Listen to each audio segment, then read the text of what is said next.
우리 주님께서 사랑하시는 우리 토평교회 성도 여러분, 안녕하십니까? 정말 시련이 매우 뜨겁게 우리들에게 다가오는지도 모르겠습니다.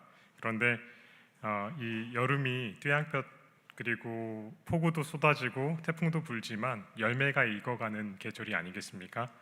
매우 뜨거운 시련과 비바람이 몰아친다 하시더라도 하나님께서 그 가운데 우리를 연단시키셔서 열매 맺게 하심을 기억하시고 끝까지 하나님의 자녀로서 그분을 의지하여 당당히 서시는 여러분과 제가 되기를 간절히 바랍니다. 오늘은 사사기 4장을 우리 함께 연구하도록 하겠습니다. 약할 때 강함 되시네. 여러분, 여성 지도자 하면 누가 떠오르십니까? 네, 벌써 답을 다 말씀해 주셨습니다. 박근혜 전 대통령, 힐러리 클린턴, 혹은 여러 분들이 떠오르실 수도 있고 우리 대한민국 분들이 좋아하시는 신사임당을 떠올리실 수도 있을 것입니다. 그런데 오늘은 성경에서 가장 두드러진 여성 지도자, 이스라엘의 가장 힘든 시절 구원자로 세우신 이 드보라의 기사를 통해서 우리의 재판장이시요 사사이신 하나님의 구원의 역사를 살펴보고자 합니다. 연약한 도구를 통해 가나안을 돌려주시는 그 놀라운 역사를 볼 텐데요. 4장을 저희가 천천히 같이 봉독해 보겠습니다. 제가 읽도록 하겠습니다. 에훗이 죽으니 이스라엘 자손이 또 여호와의 목전에 악을 행하매 여호와께서 하솔에서 통치하는 가나안 왕 야빈의 손에 그를 파셨으니 그의 군대 장관은 하로셋 학고임에 거주하는 시스라요. 야빈 왕은 철병거 900대가 있어 20년 동안 이스라엘 자손을 심히 학대하였으므로 이스라엘 자손이 여호와께 부르짖었더라. 그때에 랍비돗의 아내 여선지자 드보라가 이스라엘의 사사가 되었는데 그는 에브라임 산지 라마와 베델 사이 드보라의 종려나무 아래에 거주하였고 이스라엘 자손은 그에게 나아가 재판을 받더라. 6절부터 10절은 9절까지는 같이 읽겠습니다. 드보라가 사람을 보내어 아비노함의 아들 바락을 납달리 게데스에서 불러다가 그들에게 이르되 이스라엘의 하나님 여호와께서 이같이 명령하지 아니하셨느냐? 너는 납달리 자손과 스불론 자손 10,000명을 거느리고 다볼 산으로 가라. 내가 야빈의 군대 장관 시스라와 그의 병거들과 그의 무리를 기송강으로 이끌어 내게 이르게 하고 그를 내 손에 넘겨주리라 하셨느니라. 바락이 그에게 이르되 만일 당신이 나와 함께 가면 내가 가려니와 만일 당신이 나와 함께 가지 아니하면 나도 가지 아니하겠노라 하니 이르되 내가 반드시 너와 함께 가리라. 그러나 내가 이번에는 가는 길에서 영광을 얻지 못하리니 이는 여호와께서 시스라를 여인의 손에 파실 것임이니라 하고 드보라가 일어나 바락과 함께 게데스로 가니라. 제가 계속해서 읽겠습니다. 바락이 스불론과 납달리를 게데스로 부르니 10,000명이 그를 따라 올라가고 드보라도 그와 함께 올라가니라. 모세의 장인 호밥의 자손 중 겐 사람 헤벨이 자기 족속을 떠나 게데스에 가까운 시아나님 상수리 나무 곁에 이르러 장막을 쳤더라. 아비노함의 아들 바락이 다볼산에 오른 것을 사람들이 시스라에게 알림해 시스라가 모든 병거 곧 철병거 900대와 자기와 함께 있는 모든 백성을 하로셋 학고임에서부터 기손강으로 모은지라. 드보라가 바락에게 이르되 일어나라. 이는 여호와께서 시스라를 내 손에 넘겨주신 날이라. 여호와께서 너의 앞서 나가지 아니하시느냐 하는지라. 이에 바락이 10,000명을 거느리고 다볼산에서 내려가니 여호와께서 바락 앞에서 시스라와 그의 모든 병거와 그의 온 군대를 칼날로 혼란에 빠지게 하심에 시스라가 병거에서 내려 걸어서 도망한지라. 16절은 남자 성도님들, 짝수절은 그리고 우리 홀수절은 여성도님들께서 읽어주시면 감사하겠습니다. 바라기 시작. 바락이 그의 병거들과 군대를 추격하여 하로셋 학고임에 이르니 시스라의 온 군대가 다 칼에 엎드러졌고 한 사람도 남은 자가 없었더라. 시스라가 걸어서 도망하여 겐 사람 헤벨의 아내 야엘의 장막에 이르렀으니 이는 하솔 왕 야빈과 겐 사람 헤벨의 집 사이에는 화평이 있음이라. 야엘이 나가 시스라를 영접하여 그에게 말하되 나의 주여 들어오소서, 내게로 들어오시고 두려워하지 마소서 하매 그가 그 장막에 들어가니 야엘이 이불로 그를 덮으니라. 시스라가 그에게 말하되 청하노니 내게 물을 조금 마시게 하라. 내가 목마르다 하매 우유 부대를 열어 그에게 마시게 하고 그를 덮으니 그가 또 이르되 장막문에 섰다가 다른 사람이 와서 내게 묻기를 여기 어떤 사람이 있느냐 하거든 너는 없다 하라 하고 그가 깊이 잠드니 헤벨의 아내 야엘이 장막 말뚝을 가지고 손에 방망이를 들고 그에게로 가만히 가서 말뚝을 그의 관자놀이에 박음에 말뚝이 꿰뚫고 땅에 박히니 그가 기절하여 죽으니라. 바락이 시스라를 추격할 때에 야엘이 나가서 그를 맞아 그에게 이르되 오라, 내가 찾는 그 사람을 내가 내게 보이리라 하매 바락이 그에게 들어가 보니 시스라가 엎드려 죽었고 말뚝이 그의 관자놀이에 박혔더라.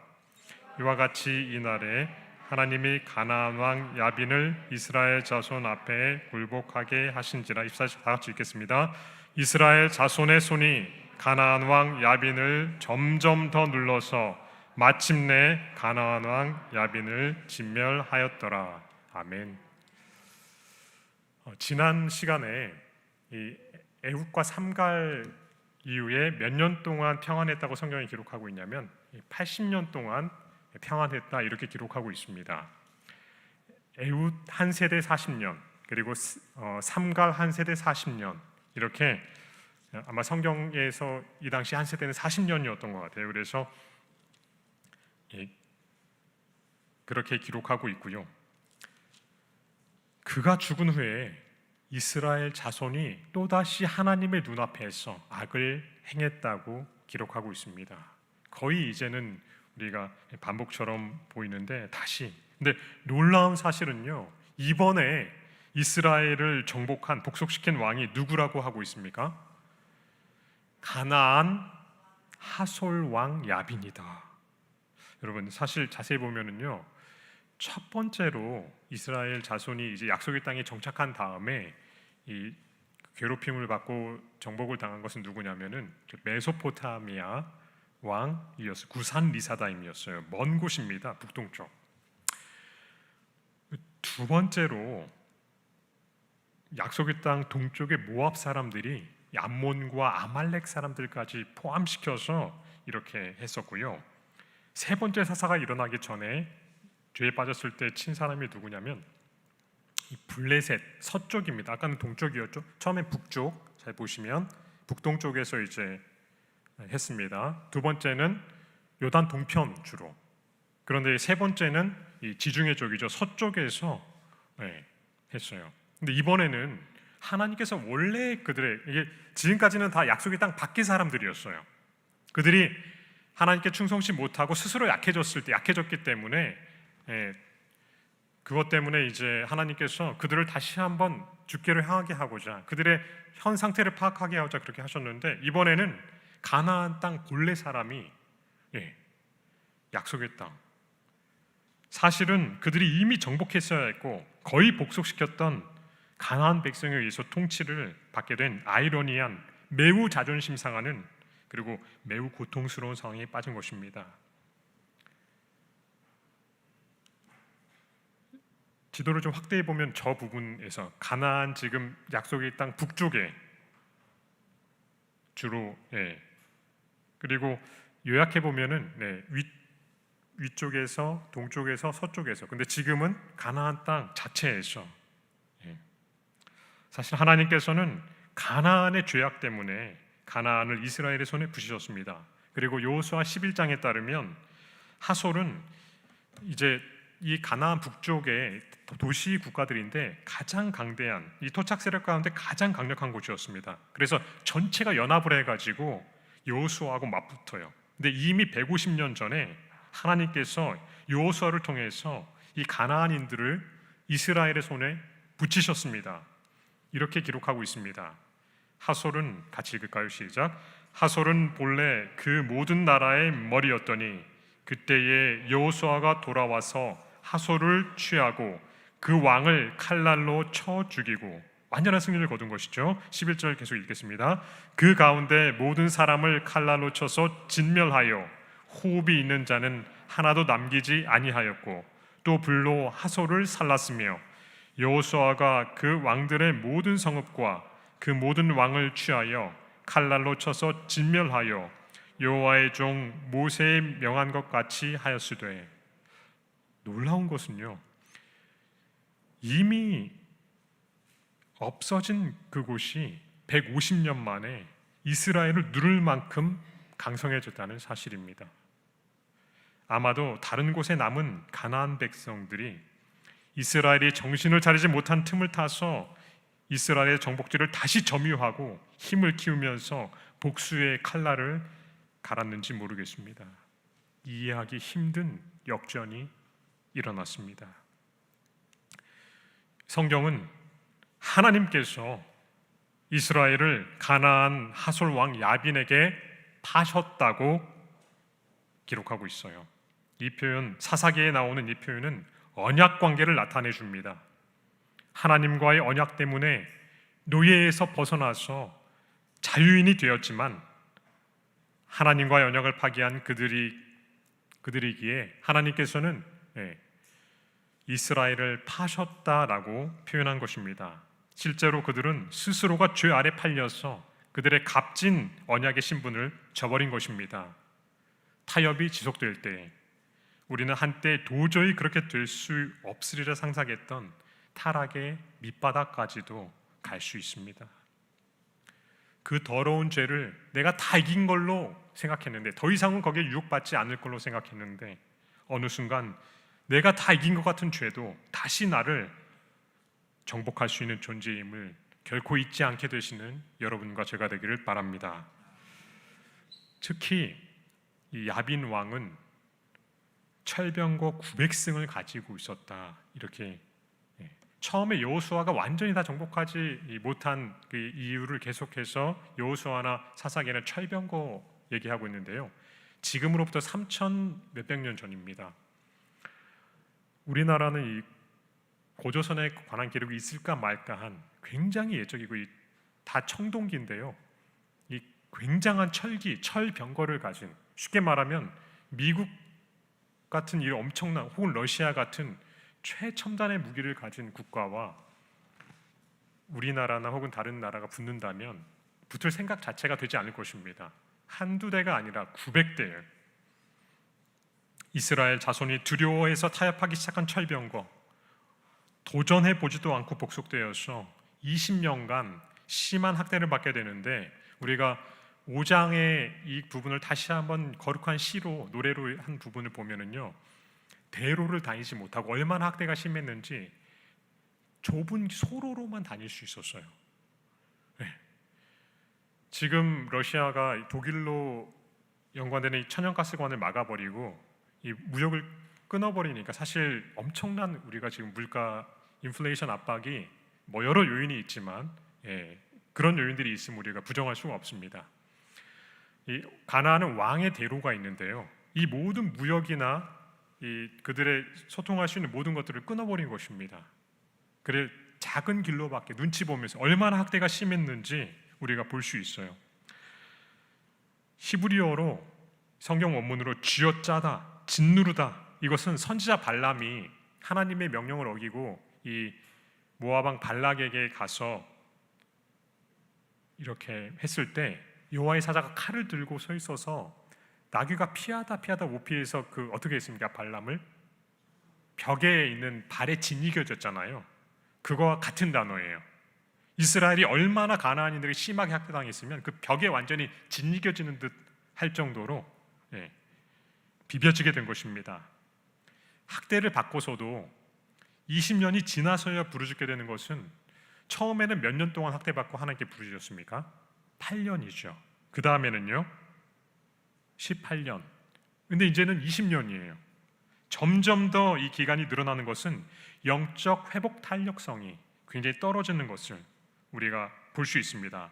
여러분, 죄는 반복할수록 회복 탄성이 떨어지는 것입니다. 기억하시고 다시 한번 하나님 앞에 나아가시되 정말 너무 미루지 마시고 내가 깨닫는 즉시 나가게 되시는 여러분과 제가 되기를 간절히 바랍니다. 이 부르짖음에 대한 응답으로 하나님께서 구원자를 세우셨는데 그가 누구였습니까? 놀랍게도 여성이 막강한 군대를 거느린 대적을 구원하기 위해 세우신 하나님의 종이었습니다. 사실 여인은 약함의 대명사입니다. 그런데 이스라엘 자손이 영적으로 쇠락해 있을 때 하나님께서는 왼손잡이, 어쩌면 장애인이었을지도 모르는 에훗을 사사로 세우셨는데 이제는 여성을 사사로 세우신 것입니다.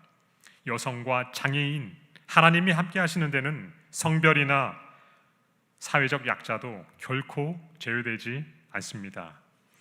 이 야빈과 시스라, 이 야빈은 이 가나안 북쪽 왕의 우두머리입니다. 모든 사람 통솔하는. 그리고 그의 명령을 받드는 철병거 900대를 이렇게 전술을 지휘하는 대장군이 누굽니까? 시스라예요. 이 두 강한 남성, 아주 포악하고 능력 있는 남성에 대적하는 대적자로 세운 두 존재가 누굽니까? 이스라엘의 엄청난 용사가 아니고요, 두 여성인데 우리가 첫 번째로 보는 이 사사로 세우심을 입은 드보라, 그 두 번째는 야엘이라고 하는, 그것도 이스라엘 사람도 아닌 어쩌면 이방인 여성, 이렇게 세우시는 것을 볼 수가 있어요. 맞서십니다. 이 드보라는 꿀벌이라는 뜻으로 이사갈 지파 랍비돗이라는 남편의 이름이 나오는데 횃불이라는 뜻입니다. 아내로서 선지자였다, 이렇게 성경은 기록하고 있습니다.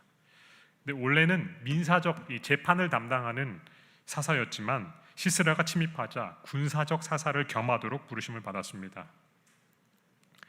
하나님과 깊은 교제를 하는 선지자, 남들이 하지 못한 하나님과의 교제가 그녀가 하나님께 쓰임받는 비결이었음을 우리는 4장과 5장을 통해서 보게 됩니다. 사실 성경 전체 역사를 통해서 백성의 통치자로서 막강한 영향력을 끼친 여성은 드보라가 전무후무한 것 같습니다. 물론 미리암이 여선지자로서 많은 여성들을 또 리더하고 여선지자 훌다도 있었고, 그렇지만 통치자로서 역할은 하지 못했던 것 같습니다. 에스더도 하나님의 백성의 구원을 위해 놀랍게 들어서신 분이지만 그분의 백성의 통치자는 아니었습니다. 유태인들이 하루에 3가지 제목으로 감사기도를 드린다고 고대했는데, 첫 번째가 이방인으로 태어나지 않는 것, 둘째가 노예로 태어나지 않은 것, 셋째가 여자로 태어나지 않은 것을 감사했다는 이 어리석은 기도지만은 그렇게 기도했다고 할 정도로 당시 시대 상황은요, 남존여비 사상이 뚜렷한 세상이었습니다. 그런데 하나님과의 교제, 하나님과 살아있는 소통을 하는 사람은요, 그 누구도 막을 수 없는 부르심이면서 모든 사람이 그녀를 사사로서 인정할 수밖에 없도록 한 이유였습니다. 하나님과 연결되어 있는 한 가장 연약한 사람이라도 가장 강한 사람이 될 수 있음을 기억하시는 우리가 되었으면 좋겠습니다. 우리의 힘이 되시는 분은 다른 누구가 아니라 하나님 자신이십니다. 하나님께서는 이스라엘을 구원하도록 드보라를 통해서 바락이라는 걸출한 용사를 부르셨습니다. 하나님의 기별을 그에게 전했어요. 하나님이 붙이셨다, 너의 손에 넘기셨다고 확실하게 약속을 주셨지만 바락은 두려워했던 것 같습니다. 그는 드보라가 비록 여성이지만 하나님이 세우신 사사로서 받아들였어요. 그러나 이 철병거가 900승이나 가진 적들을 대적하는 것이 매우 두려웠습니다. 결과 하나님께서는 영광을 그의 아마 믿음 없음 때문인 것으로 보여요. 다른 여인이 취하도록 하십니다. 선지자가 동행해야만 함께 가겠다. 마치 법궤를 전쟁터에 가지고 가야 되거나 성경을 혹은 성직자를 부적처럼 생각하는 것은 그릇된 신앙입니다. 그것들을 거룩하게 하시는 하나님을 의지한다면 그분의 보이지 않는 말씀을 의지해서 용감하게 서야 하는 것입니다. 드보라는 보이지 않는 하나님과 그분의 말씀을 의지함으로써 전장에 두려움 없이 나갔습니다. 하나님의 메시지를 전할 뿐만 아니라 말씀을 그대로 믿고 전장에 여성이지만 당당하게 나간 것입니다. 그런데 신뢰가 약한 바락은 그의 어떤 행동이나 이 믿음은 반면교사로 우리에게 남아 있습니다. 하나님의 명령은 한 사람만 수행할 수 있는 것은 아닙니다. 누군가에게 그 명령이 주어졌지만 수행하지 않는다면 그것이 다른 분에게 옮길 수 있습니다. 촛대가 세워질 수 있지만 그 등대로서의 역할을 감당하지 못하면 촛대가 다른 곳으로 옮길 수도 있는 것입니다. 하나님의 뜻에 순종하는 사람이 결국 하나님의 뜻을 이루게 됩니다. 모르드게가 에스더에게 한 말이 생각납니다. 만일 이때 내가 내 역할을 하지 않는다면 다른 이로서 말미암아 구원이 하나님의 백성에 이르겠지만 너와 내 집은 망하리라. 왕후의 위로 세우심이 이때가 아닌지 누가 알겠는가. 그러므로 가장 연약한 여인에게 영광이 돌아가게 되었습니다. 상상치도 못한 여인이었어요. 아마 바락은 그 여인이 당연히 사사인 드보라일 것이라고 생각했을 것입니다. 그런데 이방 사람이고 모세의 장인 호밥의 자손 겐 사람의 여인에게로 돌아갔습니다. 그러나 동시에 우리가 여기서 한 가지 생각해 볼 것이 있습니다. 바락은 히브리서 11장에 나오는 사사시대의 믿음의 영웅으로 기록되고 있습니다. 비록 하나님의 말씀의 조건을 설정하려고 했던 것은 사실입니다. 그러나 그는 하나님의 선지자를 신뢰하였습니다. 자신의 부족함과 부적절함에 대한 겸손한 고백과 하나님의 말씀 그리고 기별자에 대한 확신이 결합된 것입니다. 그래서 그는 자신의 의무를 다합니다. 그리고 영광은 다른 사람들이 취하도록 하는 것에 개의치 않습니다. 이러한 의미에서 그는 바람직한 지도자요. 이름이 덜 나타나지만 우리가 영광을 받지 못한다 할지라도 하나님 말씀과 그 기별을 보낸 선지자에게 순종하고 나의 역할을 다하는 것이 어쩌면 하나님이 바라시는 또 다른 지도자의 상이 아닐까 하는 생각을 해보았습니다. 여튼 바락은 횃불이라는 이름의 뜻을 가지고 있는 납달리 지파의 사람이었어요. 자신의 지파와 이웃 지파에서 몇 명을 모집하라고 하나님께서 하셨습니까? 1만 명, 10,000명을 모집해서 어디로 가라고까지 해주셨어요. 갈릴리의 다볼산으로 가라 이렇게 말씀하셨습니다. 지금 보시는 저 산이 다볼산입니다. 동그랗게 셋고 밑에 평지가 있는데 한 561m 정도 된다고 합니다. 시스라는 이스라엘 백성을 혼내주기 위해서 하롯셋 학고임에서 군사를 모으고 병거 900승을 몰아서 기손강으로 갑니다. 지금 여러분 보시는 화면에 이 표시된 저 강이 조금 굵게 선이 되어 있는 것이 기손강입니다. 이 기손강은요 와디로서 우기에는 옆에 보시는 이렇게 강이 되고요. 오늘날은 이제 취소가 잘 되어 있기 때문에 계속 강이지만 이 당시 사사시대 당시는 건기에는 협곡이 됩니다. 그래서 건기에는 모이기가 매우 좋고요. 여기 옆에 보이시죠? 평지고 매우 모이기가 좋고 길과도 같습니다. 쫙 이렇게 굉장히 신속하게 처리할 수 있는. 근데 만약에 비가 내린다면 철병거 바퀴가 와디 안으로 빠짐으로 아무짝에 쓸모도 없게 될 것입니다. 과연 시스라가 그런 명장이 그거 하나 건기와 우기 하나 구별 못하고 무모하게 기송강으로 갔겠습니까? 그리고 왜 성경에 갑자기 느닷없이 모세의 장인 호밥 족속 겐 사람 이름이 나온단 말입니까? 헤벨이 등장해요. 사실 겐 사람은 어디에 속했냐면 유다 영지에 속해 있었습니다. 남쪽, 이쪽이 원래 사는 사람이 아니에요. 근데 이 헤벨이라는 사람은 자기 족속에서 떠나가지고 왠지 모르게 북쪽에 이쪽에 거했습니다. 네. 떠나서 장막을 치고 있었어요. 근데 정치적 중립 입장이 있었습니다. 적극적으로 돕지 않지만 평화 조약 정도가 맺어진 이 가나안 사람들과, 그래서 아마도 이것이 하나님께서 어떻게 보면 이 정치적인 상황을 이용하신 것 같아요. 이것 때문에 시스라는 함정에 빠질 수 있게 됐고요, 하나님께서 그렇게 되도록 어쩌면 섭리하셨습니다. 아까 말씀드린 대로 이 다볼산이 채석장이란 뜻의 이스라엘 북동쪽, 이스라엘 평지 끝에 위치한 산이어서 나중에 갈멜산 비롯해서 좀 기억해 두셔도 괜찮은 굉장히 둥근 산입니다. 시스라는 평야에서 철병거를 이용해서 그들을 쓸어버리기로 계획한 것 같습니다. 그런데 우리가 5장의 말씀을 나중에 보면은요, 20절과 21절 말씀을 기초해 볼 때 하나님께서 전쟁에 개입하셔서 승리를 가져다 주셨습니다.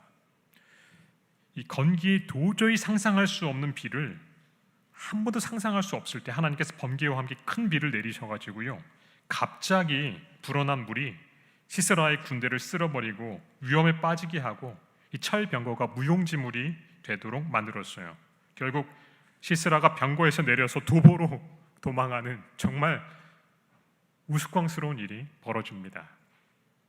러시아도 자신의 말을 듣지 않는 우크라이나를 이미 크림반도를 합병했고 엄청난 전차 부대와 화력으로 압도해서 개전 일주일 안에 이 엄청난 두려움과 함께 실제적인 화력으로 우크라이나의 항복을 받아내고 동부 돈바스 지역을 합병하려는 계획을 가지고 있었습니다.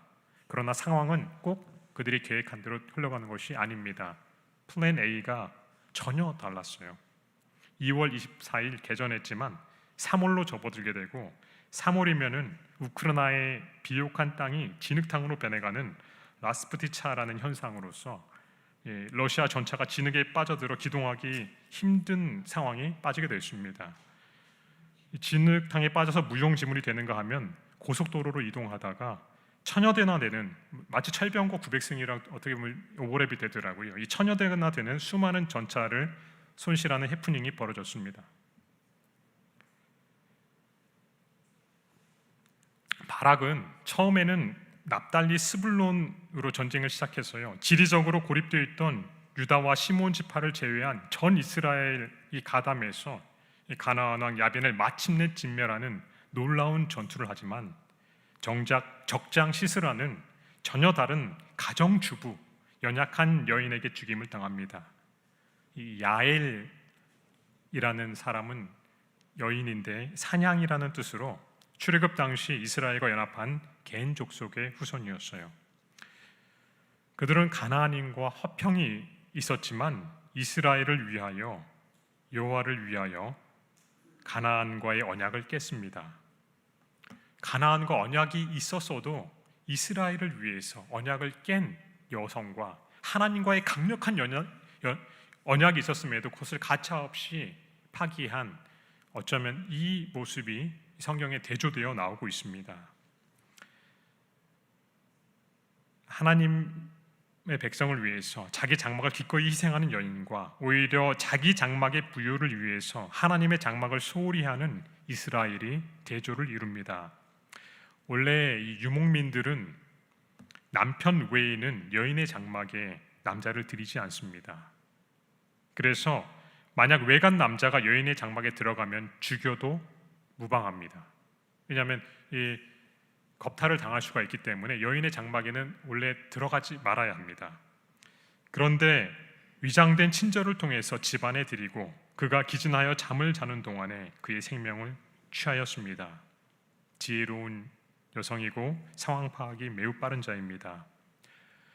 앞서 사사 에훗은 적장의 집에서 그 왕궁으로 가서 왼편에서 이 칼을 해서 살해했지만 야엘은 자기 집으로 찾아온 적장을 살해했습니다. 이스라엘이 이름만 들어도 벌벌 떨던 장군이 도망하는 것 자체가 수치인데 여인의 손에 들어가는 것은 더욱 큰 수치이고요. 바락은 22절에 야엘에 의해 시스라의 죽음이 확인되면서 드보라를 통해 주신 예언이 성취되어 있음을 보았습니다. 아마 이 바락이 왔을 때 야엘이 똑같이 장막에서 들으면서 너가 찾는 사람이 이 사람이 아니냐 하고 보여주는 장면이 나옵니다. 네. 아마 바락이 매우 전율했을 거예요. 처음 전한 이 하나님의 명령을 들을 것을 하면서 후회했을지도 모릅니다. 물론 바락처럼 떠밀려서라도 순종했더라면 하나님은 함께 하셨어요. 그러나 만약 그가 자원해서 믿음으로 순종했다면 얼마나 더 영광스러웠을까요? 이날의 승리가 전환점이 되어서 마침내 이스라엘이 그 대적을 전멸할 수 있게 됐습니다. 여러분, 철병거가 무서워서 150년 동안 정복을 미뤘는데 인간의 힘이나 이스라엘이 철병거를 더 많이 개발해서가 아니고요, 철병거, 인간이 만든 모든 게 무용지물이 되게 하신 하나님의 역사였음을 잊지 않게 되시기를 바랍니다. 야엘이 같이 역사 속에 파묻혀 있던 아주 평범한 여인도 하나님이 사용하시면 큰 일을 하실 수 있음을 우리는 보게 되는 것입니다. 또한 이스라엘이 처음 가나안 땅을 정복할 때 철병거를 보고 두려워해서 기업으로 받은 땅을 온전히 점령하지 못한 것은 다만 변명에 지나지 않았던 것임을 우리는 분명히 깨닫게 되는 것입니다. 여러분, 오늘 나의 철병거는 무엇입니까? 내 안에 있는 철병거를 믿음으로 무찌른다면 아무리 불리한 환경도 변명이나 문제가 되지 않음을 보게 될 줄로 믿습니다. 여러분, 무엇 때문에 핑계대지 마시고 하나님의 명령이거나 하나님의 말씀이라면 환경과 상관없이 그분께 순종하시는 여러분과 제가 되기를 간절히 바랍니다. 이제 짧게 다시 한번 굉장히 오래된 시입니다. 이 출애굽기 14장에 홍해의 기적 이후에 미리암의 노래가 15장에 나오는데요. 마찬가지로 이 4장의 하나님의 놀라운 역사를, 이 가나안 북쪽을 다시 한번 정복하게 하시고 이 학대에서 벗어나게 하신 역사를 사사기 5장의 시로서 기록하고 있는데요. 특이할 만한 것은 4장은 산문이고 5장은 우문체인데 4장은 하나님의 주권을, 5장은 인간의 결단을 주제로 하고 있습니다. 4장은 하나님의 구원이 처음부터 끝까지 하나님의 섭리로 진행되고 있음을, 5장은 하나님의 구원의 역사에 있어서 인간의 결단과 헌신이 얼마나 중요한지를 신학적으로 부완해주고 있습니다.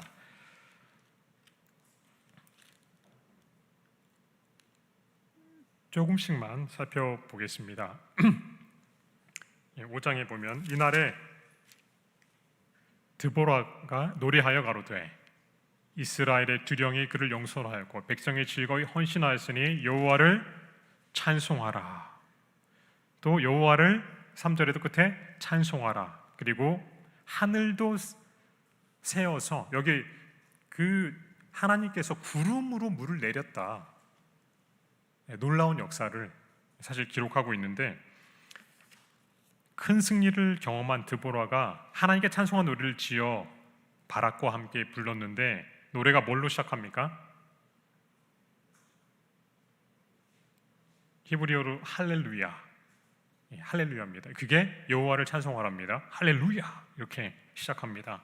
과거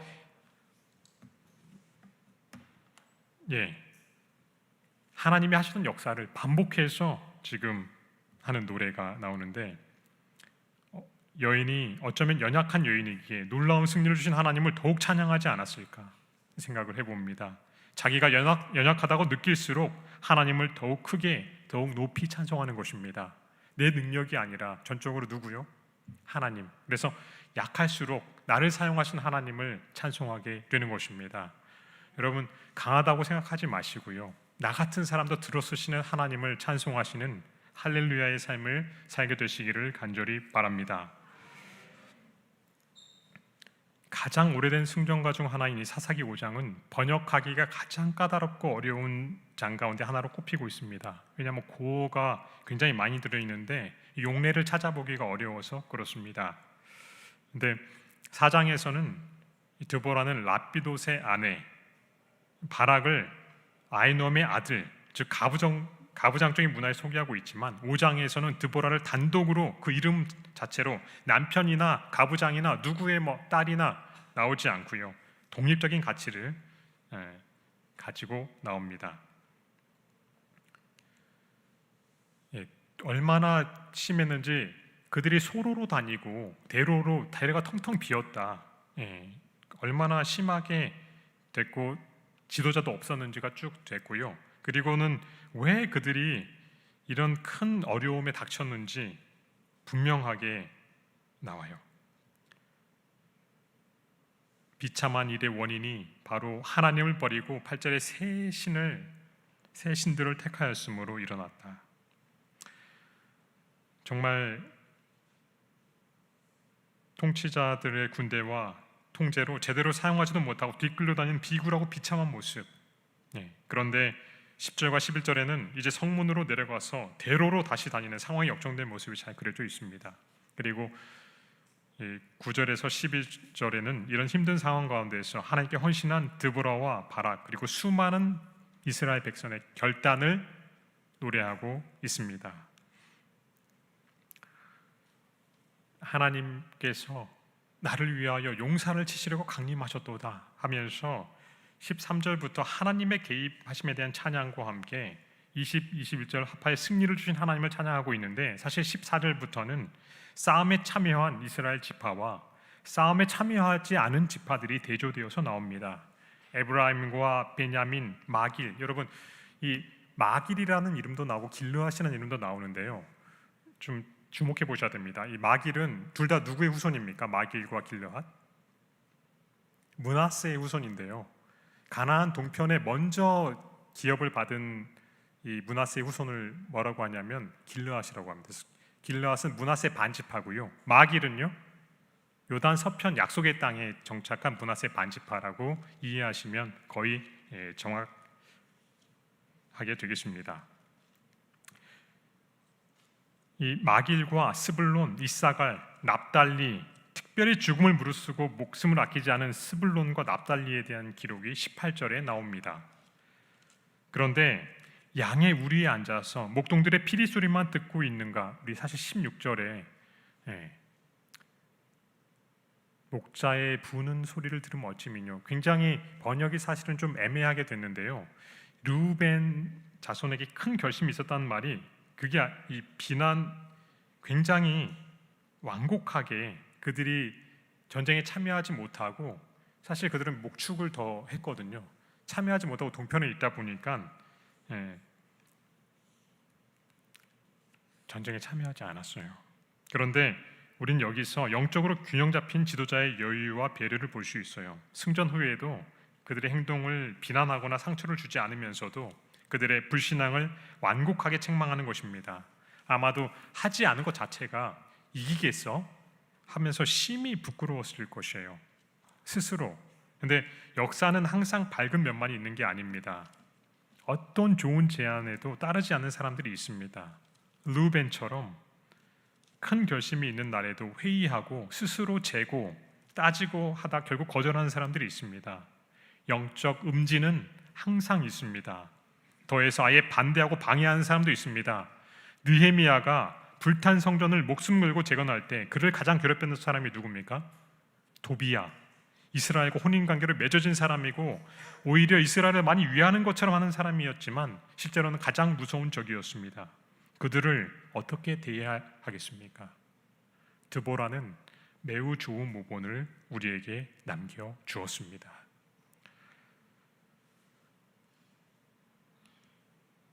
20절, 21절은 비록 그들이 돕지 않았지만 하나님께서 어떻게 도우셨는지를 보여주고 있습니다. 그 사실을 정확히 기록하고 있습니다. 기손강 와디 기손에서, 와디는 중동 지방의 우기에는 강이고 검기에는 강이 아닌 것을 와디라고 저희가 부릅니다.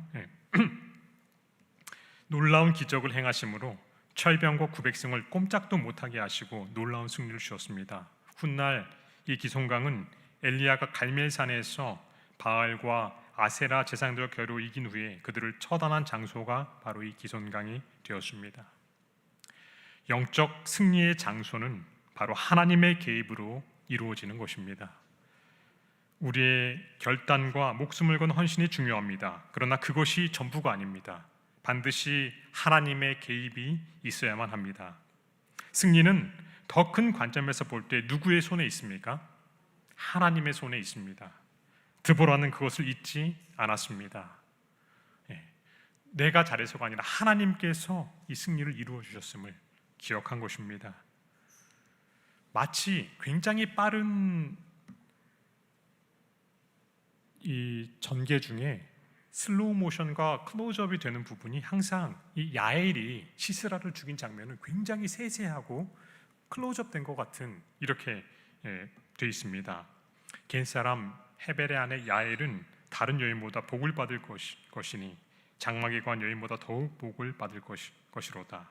시스라가 물을 구하며 우유를 주되 곧 엉긴 젖을 귀한 그릇에 담아 주었고 손으로 장막 말뚝을 잡으며 이 유목민들이 텐트를 쳐야 되기 때문에 이 장막 말뚝과 이 방망이를 늘 해서 텐트를 칠 줄 아는데 어떻게 했습니까? 이 적장이 들어왔을 때 그것으로 이 관자놀이에서 이쪽으로 이게 꿰뚫게 된 것입니다. 그가 어떻게 되었는지를 아주 자세히 기록하고 있고요. 31절 같이 한번 읽어볼까요? 여호와여 시작. 여호와여 주의 대적은 다 이와 같이 망하게 하시고 주를 사랑하는 자는 해가 힘입게 도듬같게 하옵소서 하니라. 그 땅이 40년 동안 태평하였더라.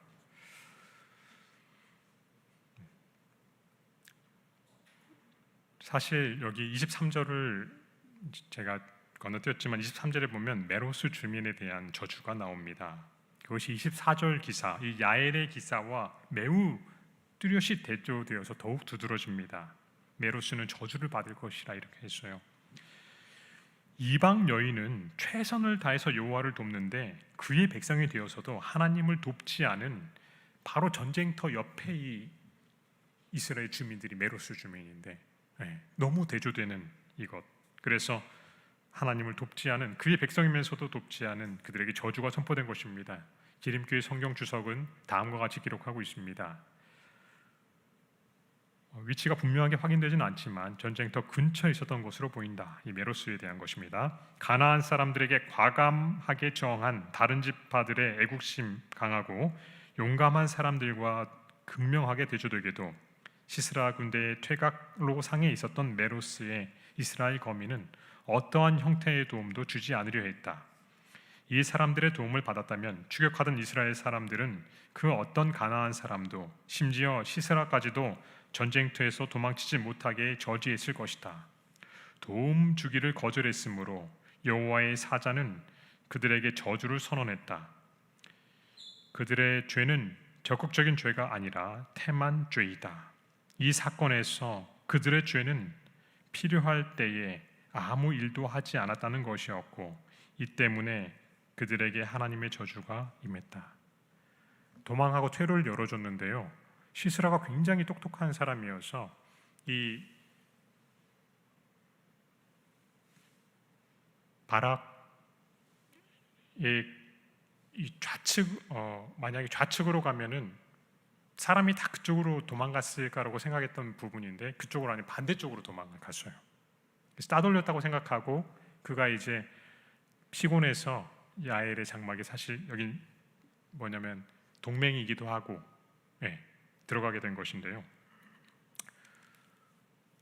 가장 가까이에 있던 그들이 일어나서 도왔더라면 적장도 놓치지 않고 훨씬 더 빠른 시간 내에 끝났을 일이 굉장히 조금 더 지체된 것입니다. 근데 오늘날에 어떤 교훈이 있는지를 계속해서 재림교회 성경주석은 이렇게 기록하고 있습니다. 사사기에 있는 구절 중에서 위기 때에 도와주기를 거절하는 자들을 저주한 본절만큼 오늘날 교인들에게 매우 엄중한 경고가 되는 것도 없다. 일꾼이 필요하다는 부르짖음이 있는데도 그리스도인이라고 공언하는 많은 이들이 사단과의 전쟁에 임하는 하나님의 교회에 어떤 도움도 주기를 거절하면서 느긋하게 이기적인 행로를 걸어가며 만족해야 한다. 그들은 교회 사업은 목회자들이 수행해야 한다고 말하며 스스로 어떤 책임도 지려고 하지 않는다. 이 불신실한 그리스도인들이 무관심과 비협조적인 태도에서 돌이키지 않는다면 메로스의 저주가 그들 위에도 임하게 된다. 메로스에 대한 저주도 거듭되고 시스라의 엎드러지고 수치스러운 죽음도 반복되어 묘사되지만 그 가운데 야엘의 영적 행동과 축복이 선언되는데 아이러니하게도 야엘은 이스라엘 사람이 아닙니다. 그들이 이스라엘을 정말 얼마나 심하게 학대했는지 모르는데 그의 모든 행위가 다 있는데도 나서지 못할 때, 사실 26절에 보면 손으로 장막 말뚝을 잡고 오른손으로 장인의 방망이를 들어서 갑자기 장면이 바뀌고 26절에서는 그 이후에는 시스라의 어머니가 시스라를 기다리는 모습이 묘사되고 있어요. 왜 이렇게 더디 오지? 분명히 이겼을 텐데 더 많은 이 전리품을 가지고 오나? 분명히 처녀들 몇 명 정도씩은 다 취하도록 이렇게 데리고 왔을 거야. 이러면서 왜 안 오지? 이렇게 아들이 죽은지도 모르면서 하는 그 장면이 이렇게 시로 표현되어 있어요. 하나님 없는 세상의 헛된 기대를 인생의 무지와 함께 실감나게 가르쳐주는 것입니다. 이미 실패했으나 아직 실패를 알지 못하는, 이미 끝났으나 아직 미련이 남아있는, 이것이 바로 시스라 신드롬입니다. 하나님 없는 결국은 파멸이지만 처녀와 채색옷과 누량물을 바라는, 즉 헛된 이익을 바라는 그들의 파멸은 더욱더 처절한 것입니다. 하나님 없는 세상에서 얻을 수 있는 모든 기대가 이와 같음을 여러분과 저는 결코 잊지 말게 되시기를 간절히 바랍니다. 다시 한번 여러 세대에 걸쳐서 많은 그리스도인과 유대인들에게 사랑받고 용기를 주는 말씀을 크게 읽어보시겠습니다. 여호와여, 시작. 여호와여, 주의 대적은 다 이와 같이 망하게 하시고 주를 사랑하는 자는 해가 힘입게 도둠같이 하옵소서. 악인이 강성한 듯 보이지만 결국은 쇠잔하게 될 것입니다. 하나님을 무시하는 자가 철병거를 가지고 세상을 다스리는 것처럼 보이는 자가 모든 것을 하는 것 같지만 결국 주를 경외하는 자가 해가 힘있게 도둠같이 영원히 빛나게 될 것입니다. 여러분과 제가 믿음으로 그렇게 해가 힘있게 도둠같이 하나님 안에 있게 되시는 여러분과 제가 되기를 간절히 바랍니다.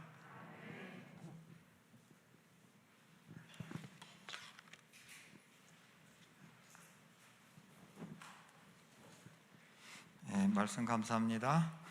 다 함께 일어나셔서 마치는 찬미 560장을 부르시며 말씀을 주신 목사님 기도로 모두 마치겠습니다.